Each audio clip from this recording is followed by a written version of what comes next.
दोस्तों नमस्कार, स्वागत है आपका परीक्षा खबरी में। 4 जुलाई 2021 की महत्वपूर्ण खबरों को देखेंगे।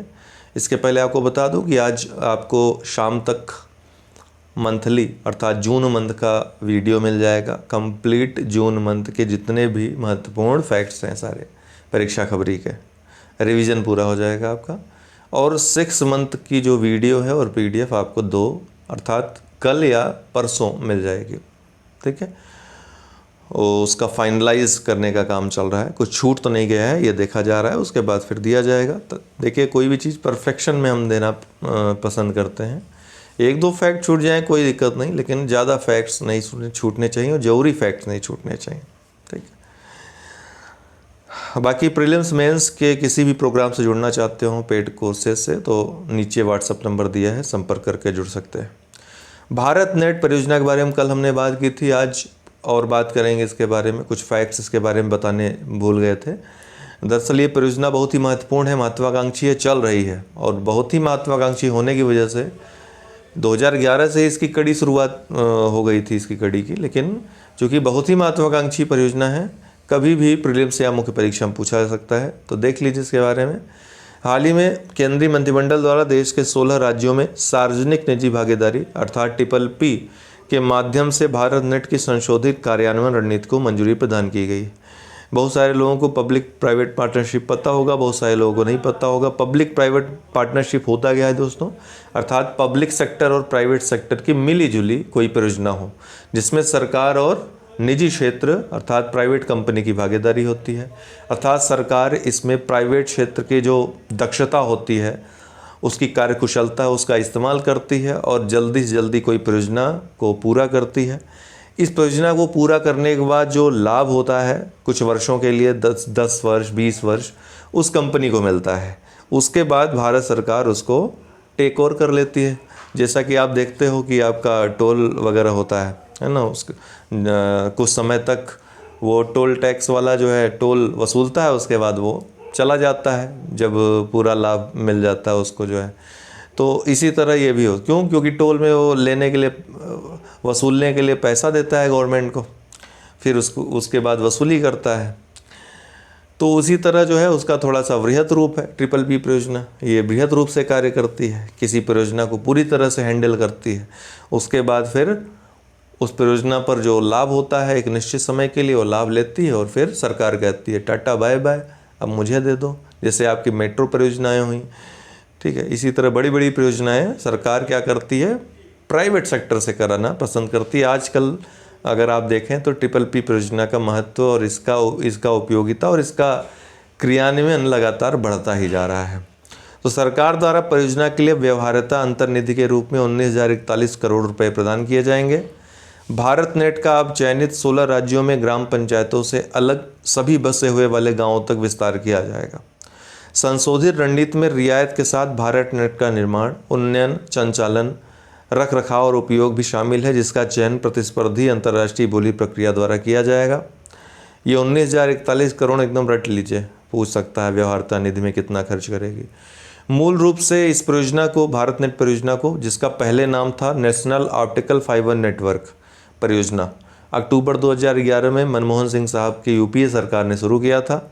वर्ष 2015 में मोदी 1.0 गवर्नमेंट जब पहली बार बनी तो इसका नाम बदलकर भारत नेट कर दिया गया। इसको और ज़्यादा विस्तारित कर दिया गया, इसके कुछ लक्ष्यों में बदलाव भी किए गए। इसका उद्देश्य क्या है, ऑप्टिकल फाइबर के माध्यम से 5 लाख ग्राम पंचायतों को इंटरनेट कनेक्टिविटी प्रदान करना है। इस परियोजना का लक्ष्य ग्रामीण, अब मैं यहाँ पर एक बात पूछूंगा कि ये जो कनेक्टिविटी है प्रदान की जाएगी, कल ही हमने आपको बताया था और आज आपको, इसीलिए मैं आपसे पूछ रहा हूँ कि कितनी स्पीड रखने का लक्ष्य रखा गया है, कितनी स्पीड तक, कितने MBPS की स्पीड तक ये ब्रॉडबैंड सुविधा या वाईफाई के थ्रू, जहाँ ब्रॉडबैंड नहीं होगा वहाँ पर कुछ अन्य टेक्नोलॉजी का इस्तेमाल किया जाएगा। ड्रोन का भी प्रयोग इसमें शामिल कर लिया गया अभी हाल ही में कुछ समय पहले। तो कितने स्पीड की सुविधा ये प्रदान करने का लक्ष्य रखा गया है। अब आपको बता दूं, ऑप्टिकल फाइबर के माध्यम से चूँकि ये सुविधा प्रोवाइड कराई जाएगी तो अपने आप स्पीड तेज़ रहेगी ही रहेगी। क्यों, optical fibre total internal reflection पे काम करता है, प्रकाश के टोटल इंटरनल रिफ्लेक्शन पे। अब जब प्रकाश की गति आपको पता है बहुत तेज़ होती है, ठीक है, बहुत फास्ट होती है। तो ऑप्टिकल फाइबर ये किसका बना होता है? सिलिकॉन का बना होता है। सिलिकॉन सेमीकंडक्टर है। तो इससे सुविधा ये होती है कि प्रकाश को बहुत मतलब कि प्रकाश की गति से, लगभग प्रकाश की गति से, बिना बाधा के अर्थात अबाधित रूप से इंटरनेट को एक स्थान से दूसरे स्थान तक पहुंचाया जा सकता है। तो सबसे अच्छी ये एक तकनीकी है इंटरनेट को, फास्ट इंटरनेट को प्रोवाइड करवाने की। इसीलिए ऑप्टिकल फाइबर के माध्यम से इस परियोजना को एक महत्वाकांक्षी रूप दिया जा रहा है। इस परियोजना का लक्ष्य ग्रामीण भारत में ई गवर्नेंस, ई स्वास्थ्य, ई शिक्षा, ई बैंकिंग, इंटरनेट और अन्य सेवाओं के वितरण को सुगम बनाना है। यह भारत ब्रॉडबैंड नेटवर्क लिमिटेड द्वारा कार्यान्वित एक प्रमुख मिशन है। एकदम रट लीजिएगा, भारत ब्रॉडबैंड नेटवर्क लिमिटेड इसको क्रियान्वित कर रहा है, नोडल इकाई है। यह परियोजना केंद्र राज्य सहयोग परियोजना है, अर्थात केंद्र और राज्य का इसमें दोनों का सहयोग रहेगा। यह यूनिवर्सल सर्विस ऑब्लिगेशन फंड द्वारा वित्त पोषित किया जा रहा है। तो इसको वित्त पोषण कौन कर रहा है? Universal service obligation fund. तो इतनी सारे फैक्ट्स हैं, इसके बारे में रट लीजिएगा एकदम। हिंद महासागर नौसेना संगोष्ठी हाल ही में आयोजित हुई है फ्रांस के नेतृत्व में। ये देश जो कलर्ड आपको दिख रहे हैं इसके सदस्य हैं और कुछ पर्यवेक्षक भी हैं, अर्थात 24 सदस्य राष्ट्र, 8 पर्यवेक्षक हैं इसके। तो आइए देखते हैं क्या है। हाल ही में हिंद महासागर नौसेना संगोष्ठी जो एक द्विवार्षिक कार्यक्रम है, उसके 7वें संस्करण को फ्रांसीसी नौसेना द्वारा आयोजित किया गया था। इंडियन ओशन नेवल सिंपोजियम अक्सर चर्चा में रहता है। दरअसल फरवरी 2008 में शुरू की गई एक महत्वपूर्ण अंतर्राष्ट्रीय समुद्री सुरक्षा पहल है IONS का उद्देश्य क्षेत्रीय प्रासंगिक समुद्री मुद्दों की चर्चा के लिए एक खुला और समावेशी मंच प्रदान करके हिंद महासागर क्षेत्र के तटवर्ती देशों की नौसेनाओं के बीच समुद्री सहयोग बढ़ाने का प्रयास करना है। वर्तमान में IONS में स्थायी रूप से हिंद महासागर के भीतर स्थित 24 राष्ट्र शामिल। भीतर मतलब ऐसा नहीं हिंद महासागर में डूबे हुए, हिंद महासागर के तटीय देशों की बात यहाँ पे हो रही है। इसके अलावा हाँ, पता नहीं कमेंट में कोई करने लगे सर ऐसे भी राष्ट्र हैं जो डूबे हुए हैं, तो अभी पहले से ही साफ कर दूँ आपको। तो वर्तमान में IONS में स्थायी रूप से हिंद महासागर के भीतर स्थित 24 राष्ट्र शामिल हैं और इसके अलावा 8 पर्यवेक्षक राष्ट्र भी इसमें भाग लेते हैं। G20 OECD tax framework deal में भारत शामिल हो गया है। ध्यान रखिएगा इसमें भारत भी एक मेंबर है, ये आप एकदम रटे रहिएगा क्योंकि ऐसे ही प्रश्न पूछता है कि इस संगोष्ठी में भारत मेंबर है कि नहीं है। फ्रांस का नाम सुनिए तो भारत को एकदम इंक्लूड करिए, एकदम फ्रांस और भारत की मित्रता जग जाहिर है। G20 OECD tax framework deal में शामिल हुआ भारत। तो किस में शामिल हुआ? G20 OECD tax framework deal में। तो इससे क्या फ़ायदे होंगे इसके बारे में देखेंगे हम थोड़ा।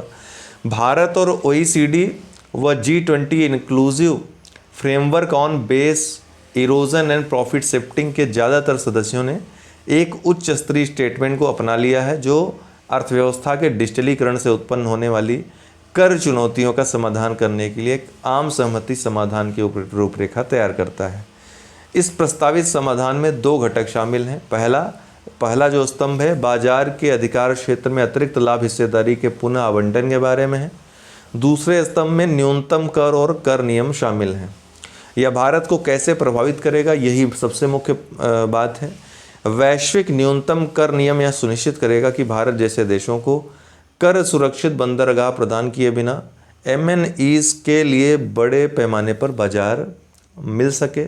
इससे भारत को क्या होगा सुविधा कि जो पहली बात तो ease of doing business index में लगातार भारत अच्छा कर रहा है, ये एक और बड़ा कदम होगा जिससे भारत को विश्व भर में निवेश आकर्षित करने में बहुत मदद मिलेगी। इसके साथ ही निर्यात आयात क्षेत्र में जो डिसबैलेंस है इसको भी सुधारने में भारत को हेल्प मिलेगी। इससे सार्वजनिक वित्त प्रबंधन के क्षेत्र में नई नई टेक्नोलॉजीज खासकर AI आर्टिफिशियल इंटेलिजेंस जैसी प्रौद्योगिकी का क्या प्रयोग हो सकता है, क्या उससे लाभ हो सकता है, इसको परखने के लिए, इसको देखने के लिए, जांचने के लिए, उसकी उपयोगिता को देखने के लिए AJNIFM और माइक्रोसॉफ्ट ने समझौता ज्ञापन पर हस्ताक्षर किए हैं।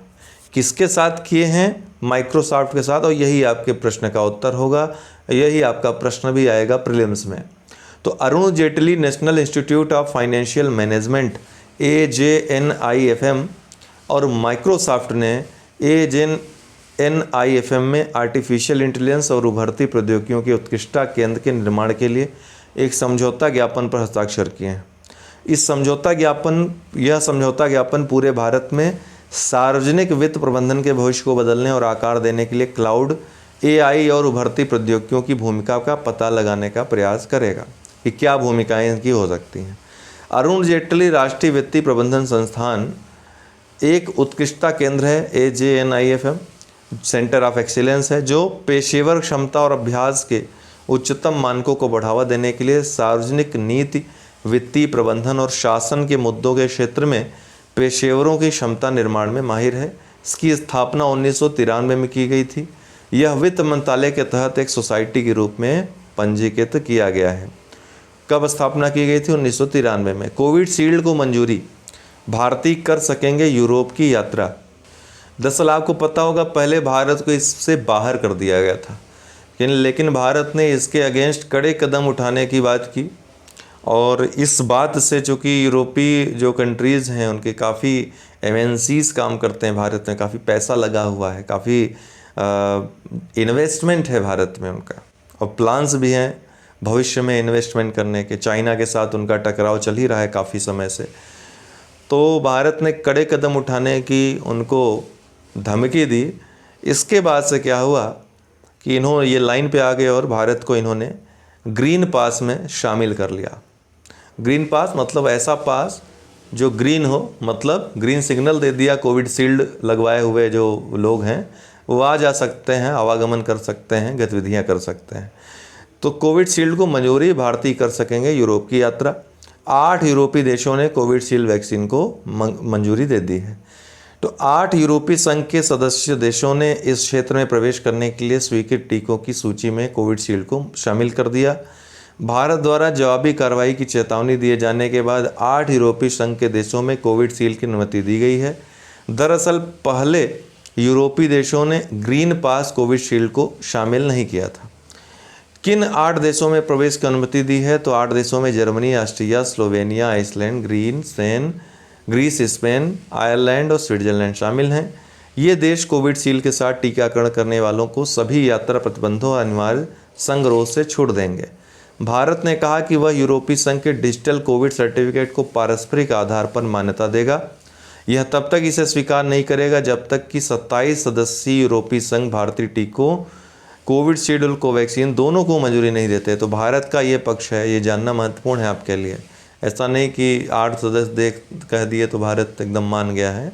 तो भारत भी कुछ रियायतें तभी देगा जब ये सभी 27 देश यूरोपीय संघ के उसको रियायत देंगे। BCCI का बड़ा फैसला, UAE में खेला जाएगा T20 विश्व कप।